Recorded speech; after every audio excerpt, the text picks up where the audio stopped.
I'd like to welcome you all to this session entitled Lights, Camera, Snap, Going Mobile in the Digital Age. I'm really thrilled to be able to welcome our guests for today. We have Sean McBride, Snapchat star. That's me. That's him, Hi. indeed. Named to Forbes 30 Under 30. And Snapchat star and social media influencer Tanner Fox with millions of followers. Hello. Hello. Wow. We should do an interactive thing instead, I think. And I'm very pleased to introduce our moderator, Tracy Grant, VP of Content Channels in Middle East for Viacom International. Please give them a very warm welcome. It's really loud. Hi, guys. Right, we're ready. Thanks, Jinan. Good afternoon, ladies and gentlemen, and welcome to the Dubai International Film Festival. Our session today is Lights, Camera, Snap, going mobile in the digital age. I'm delighted to have these two huge stars on the stage with me today. I'm just going to give you a brief context to our session before we hear from them.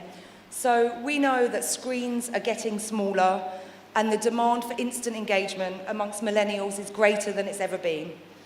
What started as a vanishing photo app exploded into a hotly coveted content platform for TV networks and brands alike. Our stars here are going to talk to you about the art of storytelling, how to create original content for some leading brands and media companies. At Viacom, we know that short-form content is a key area of growth. We launched Viacom's digital studio, headed by Kelly Day recently, and we know that distribution and advertising revenue opportunity for all leaders of content creation is essential and an area that we all need to explore. So let me move on to my megastars that are here. I feel very small in comparison. But firstly, thank you for making me cool for once. It's great that I've got 3 kids at home and they're all super jealous of my job today. Not very often that happens, so I appreciate it. So first of all, Sean McBride. Yeah. Known as Sean Duras by many of you. Sean creates engaging stories using Snapchat, and he really has revolutionized the platform. He understands the psychology behind getting fans to engage with content. It's true. Watch, you guys, I want you guys to engage. I want you to be actually listening to what she's saying right now, so I got to get your attention first. Tanner, you got a backflip in you? Wait, what? He's going to do a backflip? Hey, look, now everyone's engaged and clapping and listening. Okay, back to you. Yeah, now I'm even cooler, Pro tip. Right? Previously a professional skateboarder, fans now look forward to his best day ever videos. Sean has featured in the Forbes 30 Under 30 and continues to grow his large and engaged audience. One thing we were speaking about earlier is that Sean is consulting with partners. I'm sure you all want to grab him afterwards for some brand collaboration. Free consulting. Yeah, I'll just take a 1%. Yeah, she'll take on that. And then Tanner Fox. Yo. Hi. Started out riding, I'm sorry, this mic is awful. Started out riding scooters professionally and has now shifted gear into the world of YouTube and Snapchat.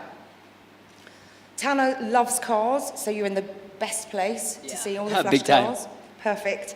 And Tanner has millions of subscribers. We watch his daily adventures, and he engages fans worldwide.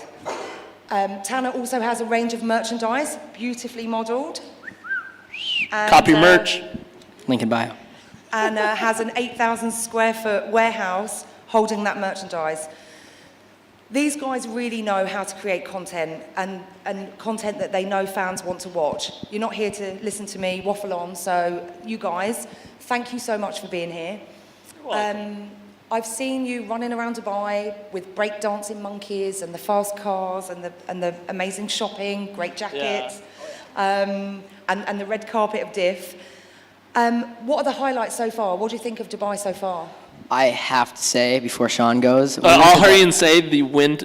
we went to the desert last night, and Ford gave us 2 Raptors to basically go off-roading with. And then we had this awesome dinner, and we actually ate a goat brain. Yeah. So that was probably my It was favorite delicious. night. It was like traditional Arabian food. I think there was like rice and cheeses and some good desserts, and then Yeah. the goat. Like it was delicious. So that was both our favorites. But the whole thing's been a highlight. Dubai's amazing. This film festival's amazing. Like we haven't stopped having fun. Real story. We didn't sleep last night, and then 2 nights ago, and then last night we slept for Let me 3 correct hours. him. We've gotten 4 hours of sleep in the past 3 days. Like, no joke. Yeah, that's like 1.5 hours per day. But you got to do it if you're in Dubai. Exactly. Okay, let's start the There's a lot of questions. Let's stuff. make it interesting. Let's go. You guys want to hear questions? You say, yeah, clap, something. Yeah, engagement. There we go. Hey, thank you. That engagement. Fans. Okay. So let's do it. what led you guys to Snapchat? What made you kind of grab a phone and run around, and how did it all begin?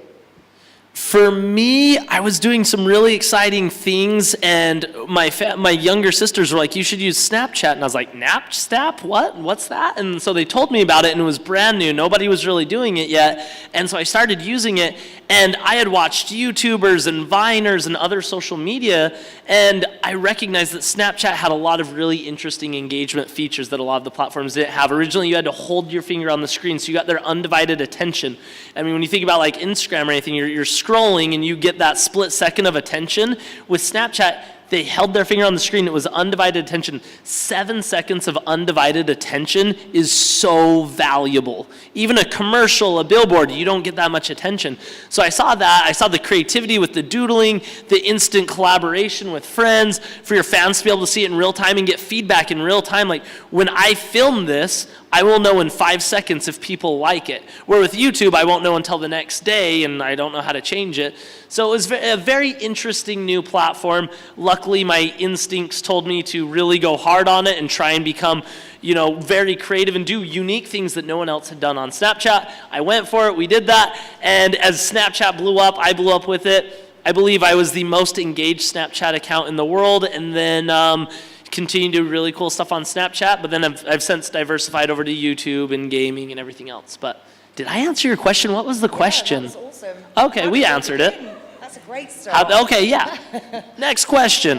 And I love that undivided attention for 7 seconds. They say people's attention spans like halved Yeah. over recent years to have those eyeballs on you. And you, Tanner, what made you... So I completely agree with what Sean said about Snapchat, but I actually got started on YouTube. So I have been riding scooters professionally since I was about 11 or 12, or riding scooters since I was 11 or 12.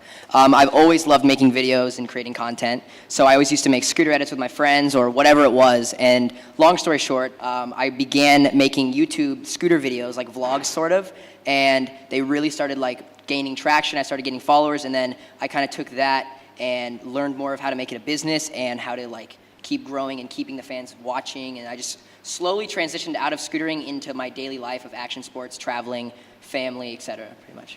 Okay, perfect. Thank you. And do you guys follow each other? Do you kind of like, oh, Tanner's got a Do you great- follow me on Twitter? I don't follow you. You follow me? No, I No, don't. we don't follow each other. Just kidding.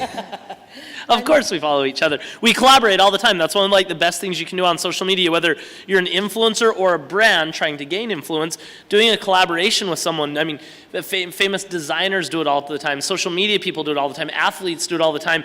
Collaborating and combining your talents to make one amazing outcome is by far the best way to reach new audiences and create new things and push everything forward. So we have a ton of projects, and honestly, my best videos are when Tanner's here because we have more fun, and vice versa. So Cool. And who else is big right now? What are you following or keeping an eye on? Give us a heads up. I really like one of my best friends in social media, and I look up to him a lot, is Casey Neistat. He was actually just here in Dubai. We went running together. You can't run with him. He's an actual robot. Like, geez. So anyways, I look up to Casey a lot. Okay. Yeah. And you've talked about sort of collaboration with other people. What makes you choose to collaborate? Is it what makes you decide a brand is valuable to you or you're valuable to them? How does that relationship kind of start? I've done a lot of branded work, so I'll answer this question. I think it has to be a genuine interest in one another. If I am interested in the brand or the product or the service, then it makes it really easy to integrate that into my audience and show them why I love that and tell the story of that brand. If it's something I don't believe in or don't really understand, it usually won't make a good partnership because my audience knows me. They see me every single day. My audience knows me just as good as my family does. And so if it doesn't feel natural, it's not going to come off right, and I'm going to look like a sellout, and the brand's going to waste money. Okay. And the audience will be bummed. It's kind of think- a lose-lose-lose situation. Triple lose, triforce of lose. I think he's covering pretty much everything. I'll let you I answer the agree. next one. I'm sure when you've got, I mean, working for a media network, I'm sure if you've got millions and millions and millions of followers like you guys have, all the brands want to work with you. So how do they, let's flip it around the other way, what do they do to make you interested? Is it that it aligns with your values or that you love their clothes? Or is that how you kind of... What do you look for in a brand? Yeah, I think exactly what Sean said. It definitely has to tie into your personality and feel natural. Like, I can't go to the skate park and promote some random, like, a cleaning product, you know what I mean? It has to be like Gatorade or whatever it is. It has to definitely tie into what we do as people. And So for Tanner's demographic, it's like fun, activities, extreme sports, cars, like all that stuff fits naturally. He just said cleaning supplies. Like if he was trying to promote cleaning supplies, like that's just weird. Like his I mean, we fans could won't do like it. We could we definitely could do do it it. creatively, but we'd have to like come up with a very creative idea. So if the brand's willing to work with you, I can do a promotion and a collaboration with any brand. If they're willing to get creative, let's do cleaning supplies right now. Yeah, like, let's Me and dump Tanner 1,000 get pounds. super dirty. We throw we throw like food all over our clothes, and then we get super soakers full of cleaning material, and we have a super soaker battle. The first one to get clean loses because we're like attacking each other with cleaning material. Giant super soaker battle with cleaning material, and then we show how good it actually cleans. That's an awesome video. Our fans would like it. We'd have fun doing it. The cleaning company gets tons of exposure. We show that it actually works. Win, win, win. Triforce of win. 3 wins. yeah, I definitely That's think how the you do it. brand has to trust you enough to promote their product in the way that you know your audience and you know that it's going to get Yeah. across. Yeah, and it's about engagement and creativity, right? You can't Yeah. absolutely. Okay, so do you follow anyone in the Middle East? Who are you? Yeah, we've been hanging out with people. From here in Dubai, we hung out with Mo Vlogs, he does YouTube, and then also Money Kicks, he does YouTube as well and other social media. Like, there's lots of really good influencers here in Dubai and in the Middle East. Absolutely. Social media is massive here, as we all know. So you've talked a bit about what you would do sort of with whatever brand approaches you. Tell us about your best project you've worked on, the one you've had most fun with. You take this, you just had a good one. We'll take notes. So I have been working with Hot Wheels lately. I don't know how much I can say, but we might be getting a Guaxilla mini Hot Wheel. So that's one of my favorite. I also Tanner just loves cars, so it makes sense for him to work with Hot Wheels. yeah, so that's like a dream of mine. Like that, if you're into cars, I feel like that would be your dream is to get a Hot Wheel of your own car. So I did a huge campaign with Hot Wheels. We did all these crazy tracks. They're all out on YouTube now, but we made like the world's biggest Hot Wheels track. So that was cool for me because I grew up playing with these toys, and now I'm working for them and helping them promote them to other younger kids. Wow. So that was probably my by far favorite. That Any I've- boy, I'm sure Hot yeah. Wheels is like... Oh the- yeah. Like I collect Hot Wheels and everything. So that's like, and I got to work with them. Sweet. And you, Sean? Same. There's so many brands that I've looked up to for so long and think they're amazing. And so when I get a chance to work with them, it's like, this is a dream come true. I actually do consulting with Viacom. And so, you know, to be able to work on I just worked on the launch of the new TRL for Viacom. So TRL, one of my favorite shows on MTV back in the day, just made a comeback. And I was able to work on the social media and strategy for that. So it was like, this is the show that I used to watch every day. I wouldn't miss one. And now I'm a grown up and this is my job to work on that show. Like, it's amazing. So that's where if I'm into it and the brand is into it, it's a really good fit. And that's what you guys need to remember is like when you're working with influencers or talking about Snapchat or this new age of digital and social media, everything has to feel organic. Like if there's one word that you should take away from this today, it's organic. If it feels right and natural, it's going to do well on social media. If it feels forced, it's not going to do well. Thanks for having us. That's organic leaving. Yeah, organic. I mean, I think from a brand perspective, I think probably people in the room know, right, you need to be authentic, you need to be engaged, you need to be, you know, your content does need to be organic. And I suppose, am I right in thinking that you guys feel really connected instantly with your fans? As you say, they share your daily life. They know the ins and outs of your house and your family and what you're doing running around town. advice to people that want to build an audience and succeed? What are the magic ingredients? Because I'm sure any one of us could take our phone around our house, but we've all got pretty, sorry guys, boring lives that nothing really happens. How do you get that balance between, okay, you both come from kind of an extreme sport background. Do you think that that helps? Yeah, I definitely think a lot of it has to do with having your own niche and being different from everyone else, because anyone can pick up a vlog and pick up a camera and film their life, but I feel like there's something that you have to stand out in one way or another. I also think that it's not about how exciting your lives are. When I look at your guys' lives, the things you do would fascinate me because it's different from what I'm used to. The things I do, yeah, right now we're in Dubai having a lot of fun, so the videos are really exciting. But traditionally, when I'm at my house, I'm having a normal day, but it's that connection with the audience that I've built. So for example, if you guys go do something by yourself, it's kind of fun. If you go do that with your best friend, someone that you share inside jokes with, and you guys have the same interests and personality, it's like when we hang out together, it's way more fun. That's what we bring with our audience. When our audience watches our videos, they see the inside jokes. They remember when we talked about doing this. They're waiting for the next surprise. They are worried if we're sick. They're happy if we get a puppy. Like, it's that connection and that friendship, and that's what keeps them coming back and drives them. So when you talk about your social media, your business, your growth, like lights, camera, snap, like whatever that means for you, the most important thing is that whoever's watching that, they feel that tie and that relationship. If it wasn't for our fans, none of this would work. And it really doesn't matter how exciting our lives are. If you look at my YouTube channel, some of the coolest things I've ever done don't have the most views. The things that have the most views are when I sit down and talk to my audience, or I'm going to have, we just announced that we're pregnant with our second kid. Like, my audience loved that. That was so exciting for them because it matters, and it's like that friendship thing. And I just want to say that everyone's listening, but this guy in the jean jacket is really listening, and I appreciate it. Like, every time I talk, he smiles like, thanks, man, I appreciate it. Engagement right there. And let's You're say a fan. congratulations on the news. Thank That's you. Amazing. Yeah, I'm excited. So it's like that's what matters in social media is that relationship with your audience. Do cool stuff, but everyone can do cool stuff if you have money. We're done with that question. Okay. So what would you like other influencers to know? Is there it looks like you have an amazing life, you can run around the world and all these people kind of follow your stories, but what would you wish other influencers knew? Is there a pressure to create content on a daily basis? Do you wake up one day thinking, I've got to do my best day ever video, but I'm not feeling like it's my best day ever? Definitely. I feel that all the time. Like, we film a video every day, and sometimes I'm like, I just kind of want to wake up and wear my pajamas and do nothing and eat cereal today.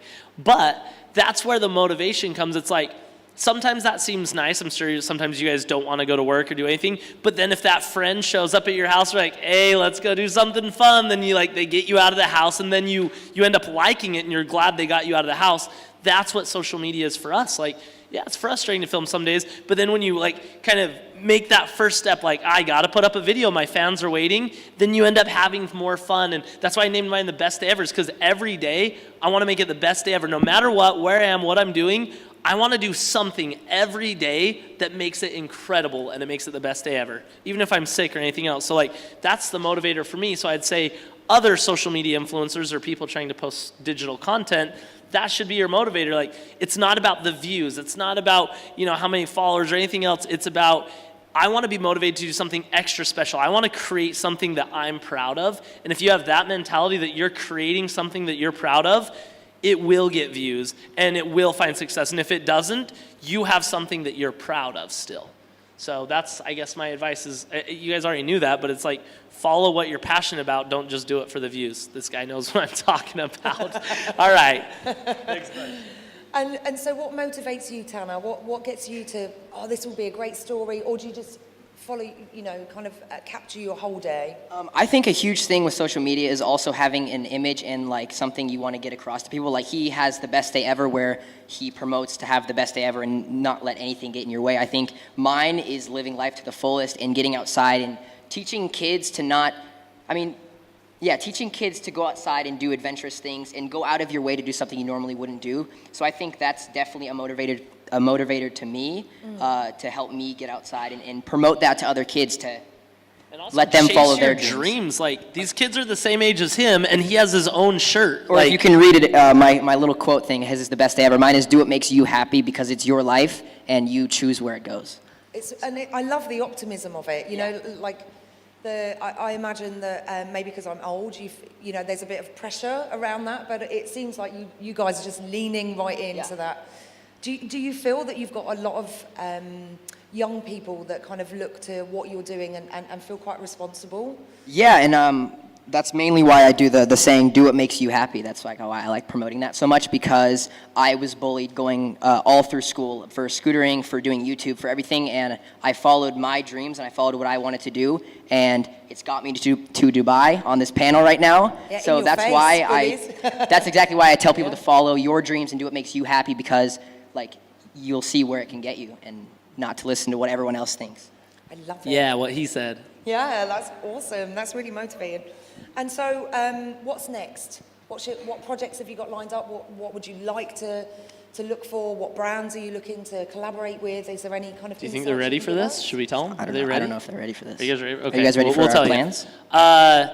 Gaming, esports, VR, all that stuff, that's what I see is coming next. I don't know if it is for sure, but the same feeling I had towards Snapchat and YouTube and all these different things we've done, like gaming is really big. Traditional sports, soccer, football, all that stuff, like that's been popular for a long time, but now kids are spending so much time and focus on video games, and there's competitive play, and you can create videos and put them on YouTube. So we have a new opportunity to really dive into esports, into the gaming thing. We've started Space Station Gaming, which is an esports organization. It's essentially, we have our own pro teams. We have 8 professional teams that play video games professionally under our brand, and we have merch and clothing that comes with that, and it's like, it's its own brand. It's just like your favorite football team. That's what it is, but it's for gaming, and that's what's really popular for the upcoming generation. So I'd say that's our next project, and that's what you guys should keep an eye out for. Cool. So you're going to be gaming? Or No, we're not gaming. We help support gamers, kids that spend so much time and energy chasing their dreams to become a professional athlete in the gaming world, playing Call of Duty or Minecraft or whatever game you're familiar with. There's people that spend a lot of time to become the best at that, and we're supporting them and giving them a team and giving them opportunities to go compete. We have a player right now that's in Australia competing for Space Station Gaming. Wow. Yeah. And we sent him there, so it's really exciting. Sweet. And you guys are doing that together? Thank Yeah, you. we're I partners. appreciate the claps. Thank you. Good job. And do you game? Because I mean. Oh, we game yeah, hard. yeah. Oh, we game hard. But we're not professionals. We just game for fun, you know? Yeah. And so, okay, esports. Watch out. You heard it here first. That's awesome. So the big kind of takeaways for me is to look at that tie and connection, Yeah. collaboration, optimism in spades, and organic. Yes. Have you got anything else you want to talk about, guys? Is there anything that you feel we haven't covered, or anyone? I don't know. what I the would be time is. curious. There's no I don't clock. know exactly who the audience is and what you guys wanted to get from this. Can we open it up for Q&A? I can run my microphone down there. Can we just do like 5 minutes of Q&A? Does that If work? you're comfortable to do that, where's our? Or can we do Yeah. that? Okay, so if you guys have any questions, I think we should just do that, Jam, and if you have anything you want to ask us. I know Levi Jacket wants to get the party started over there. But seriously, if you guys have questions, let's do First it. fan. Oh, okay. I love this guy.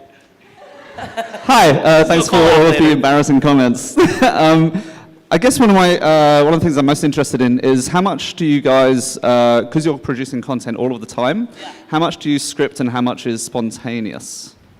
It's actually, when you look at what we do and think like, oh, they just go around having fun and film it, that's easy. That's not, it's the same thing when you watch an actor or a movie star. You could say like, oh, they just go in movies and act, that looks really fun, but it's actually a very grinding process. So we'll say like, okay, we're in Dubai, we have 5 days, we don't want to do the same thing every day, like we have to build out the storylines, and then we have to make sure that our fans feel involved and like build in little surprises. Like we structure everything in our heads before we film it, but when we film it, we don't want it to feel robotic and planned, so that's where we're essentially actors. Like, we're like, okay, today we're going to do this, and then we're going to find a secret towel, and then that's going to remind us we want to go swimming. And so we have to do all that, but it has to feel real and be excited, and it is a process. And then you have to have a team. We have editors that help edit our videos, and we have, people who help connect us with brands so we can do those sponsorships, and it's a lot of moving parts. It's a full business we're running. We're not just kids filming stuff and we got lucky. So I guess that answers your question. That's a great question, because as a traditional kind of content creator, it's interesting to know how much is storyboarded, but it must be difficult to get that balance between feeling really spontaneous and engaging, but also kind of, doesn't kind of... It's really just drift off. structured, and then the fun is spontaneous. Yeah. I think that's the best way to put We it. have a backbone. We know what we're going to do, but we don't know how we're going to do it. Fun fact that you guys will think this is interesting. The very first thing we do every day is figure out what our thumbnail is. The little square that makes you click it, that's what intrigues people. That's what makes a video successful. So I'll think like, okay, today I want my thumbnail to be me like standing over a volcano. And it's like, oh my gosh, I almost fell in a volcano. Like in my mind, I know that's what the thumbnail is. And that's like, okay, does Dubai have volcanoes? How do we visit them? How can we get a ride there? Should we like do this or whatever? And it's like all leading up to that. But it's like every day we know what our thumbnail is, and we reverse engineer what our content looks like to get back to that thumbnail. Ooh, good top tip. Yeah. Let's get another question. I said 5 minutes. Guys, at least ask one more question or it will be weird. We got one back there. Hi guys, my name is Mila. I'm from Iraq. I live in London. I'm not into social media very much in terms of like Snapchat, but it's nice to meet you. This is the first time I get to know you guys, and I just checked out 3.3 million. It's nice. He has a lot of followers on I- Instagram, guys. Pardon? I said he has a lot of followers on Instagram. Yeah, It's I true. couldn't find you. Okay. Are you on What's- Instagram? Sean Duras, what? I couldn't find you. I don't have as many followers. Oh, Follow me okay, on okay. Instagram, everyone. What's your question? Okay, so basically I started making because I'm a filmmaker, I couldn't get into the filmmaking industry. I started travel and shoot and edit. It's really hard to get audience. How did you start, and how long did it take you to get noticed? And did you think in the start to give up because you I don't know, how did it it's very start? hard to get started. Go for it. I think the biggest thing with what you asked is doing your passion because you love it and not hoping that it turns into anything. I rode scooters and got bullied for it for years, like I mentioned, but I just kept doing it because I love doing it. So I think the biggest thing is don't think about the outcome of it, just think about getting there. I love that. So that's the first part. And then the second part is once you're doing what you're passionate about, be strategic when you do it. If you just create good content but no one sees it, you can make a beautiful painting and hang it in your house and no one will ever see it. You need to do collaborations. Find opportunities to get your name out there, to show someone else's talent and let them show yours. Like these collaborations between creators, or travel with friends, or travel with someone else who you're not going to call up a huge travel vlogger that has millions and say, travel with me and give me a shout out. That won't work. But you find someone else who's just starting, who has a couple hundred or a couple thousand, and say let's travel together and do some cool stuff. And then his audience gets to know you and your audience gets to know them. And so I think collaboration's huge. Do what you're passionate about and then do it strategically. Exactly. Last question right here. Or wait, do we have time for more? I don't know, I'm just making this up. Yeah, we have time. Okay. My name is Yamin and I invest in tech startups and film production. I wanted to ask you, how do you think of the different platforms? Instagram versus Snapchat versus YouTube, as far as audience composition, but also does the content vary, and how do you think about cross-posting or individual content per platform?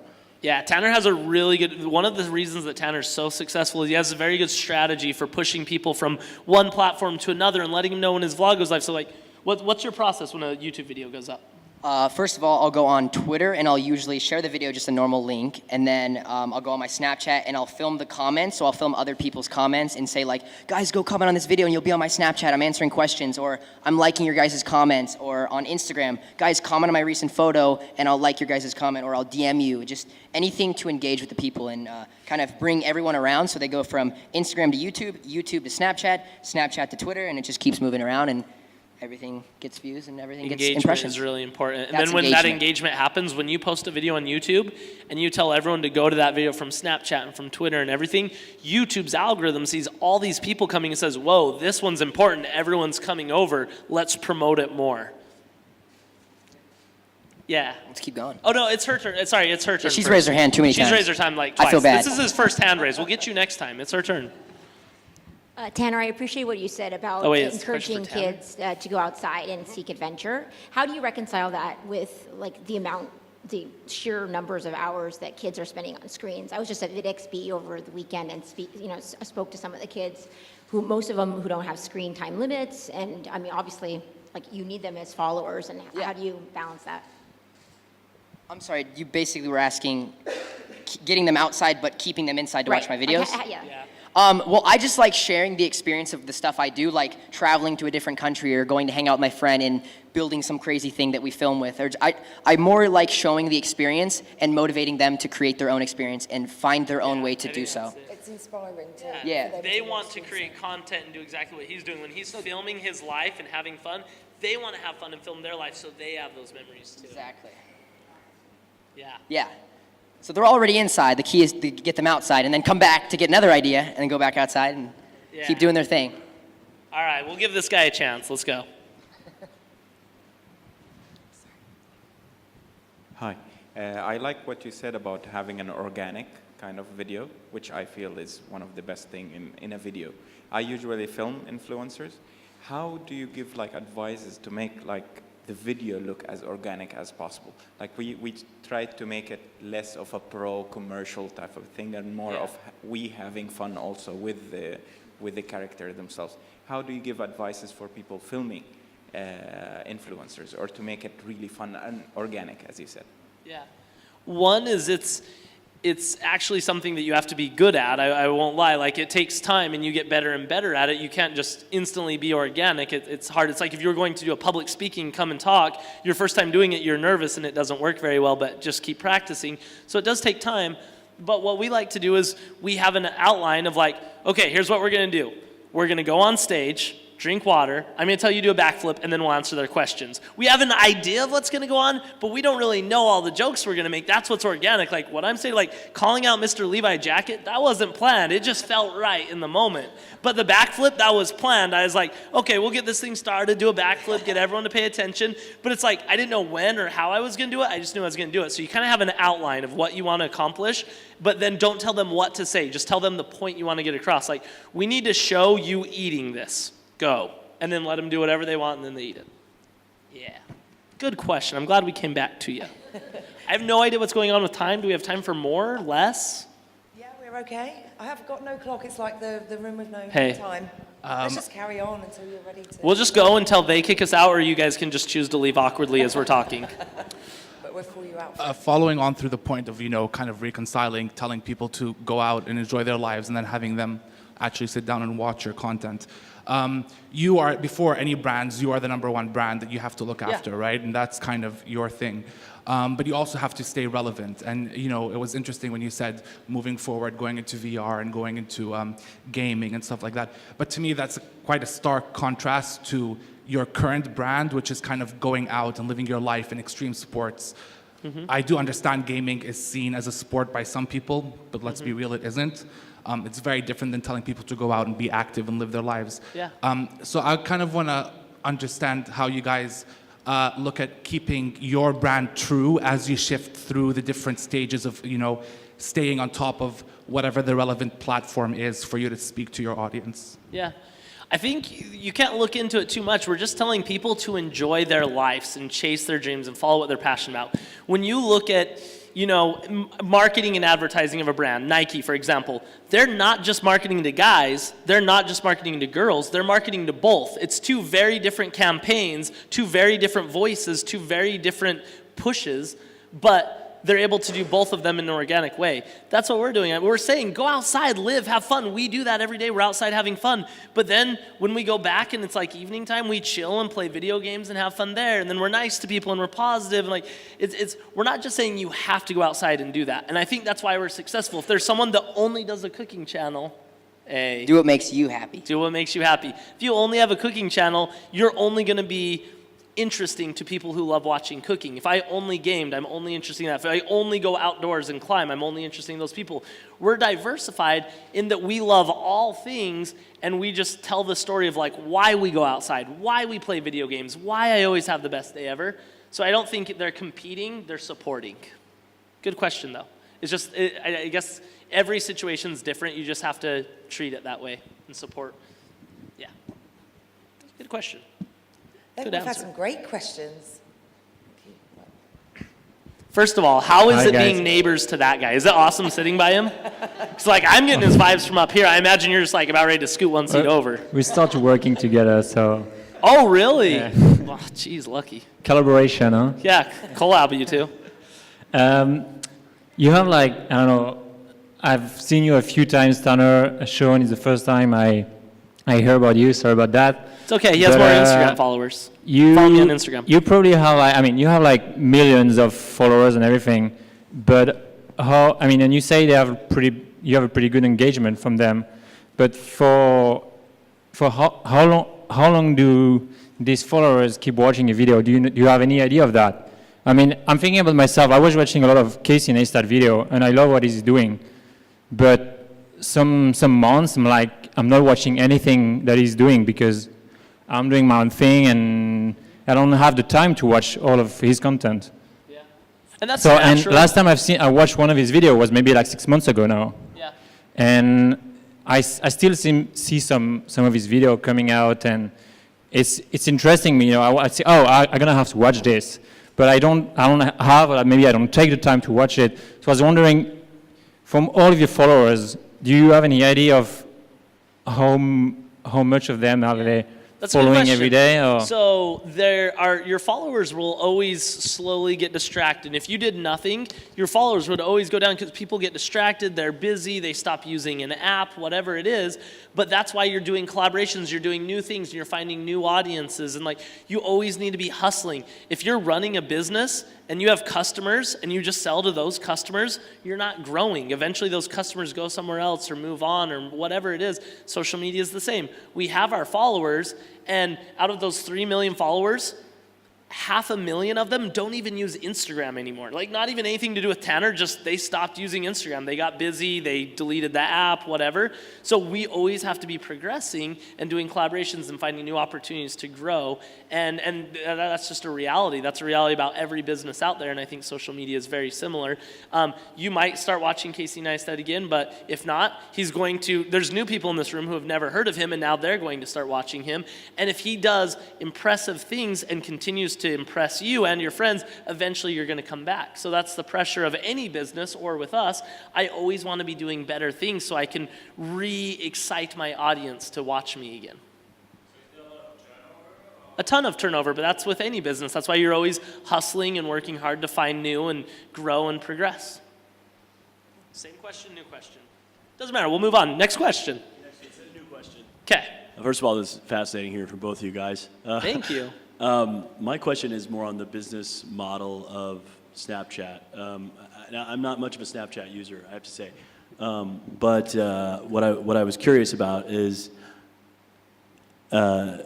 how do those followers and everything, and I know Snapchat, I think it has some kind of, especially particularly here in the Middle East, I know a lot of people use Snapchat and then they get, I think there's a private following function, so people can pay to watch them. And so I'm just curious about, and I also know people, I've been in developing the entertainment market in Saudi Arabia. There's a lot of people in Saudi Arabia doing, like they get paid tons of money just to chat about something. I mean, ridiculous amounts just to do a chat by a company. So I just wondered if you guys could just talk a little bit about that. I'm curious about, does that happen in America or worldwide with you guys? So is there, I guess, the advertisement aspect and then also this private way of getting paid and anything else, I guess, just curious about that.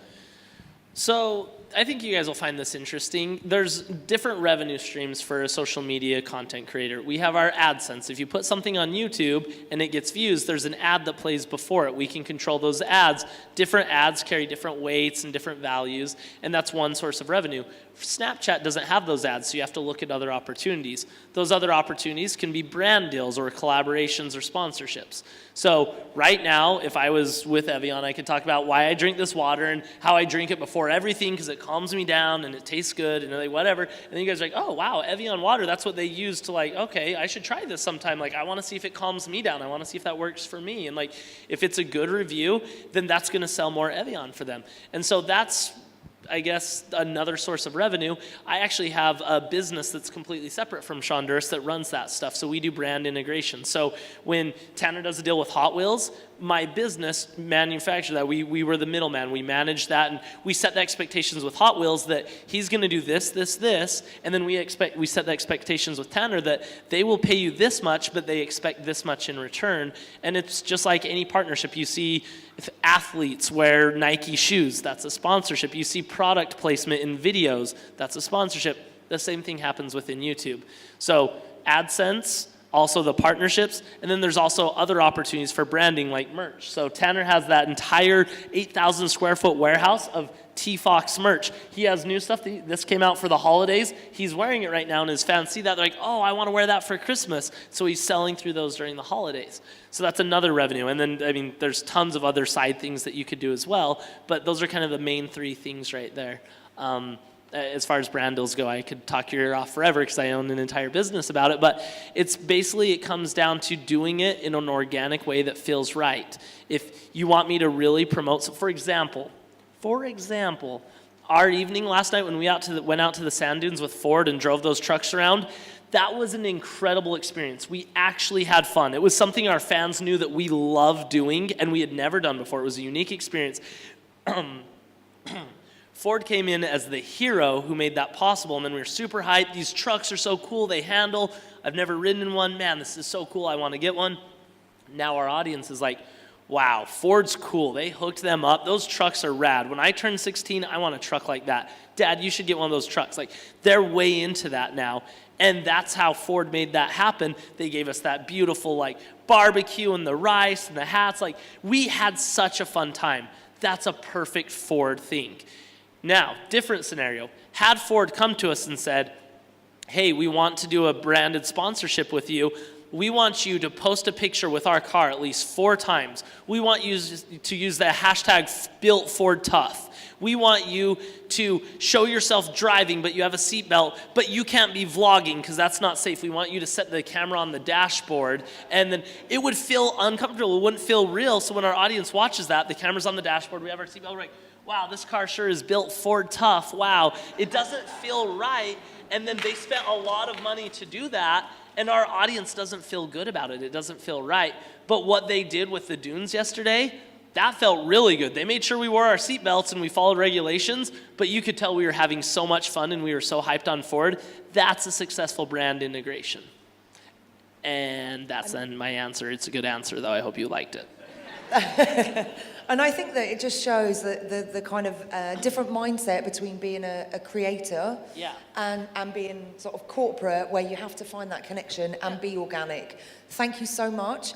Guys, don't forget, best day ever, I'm sure. Follow me on Instagram. I got to catch up. And do what makes you happy. Exactly. Thanks, guys. And Thank you.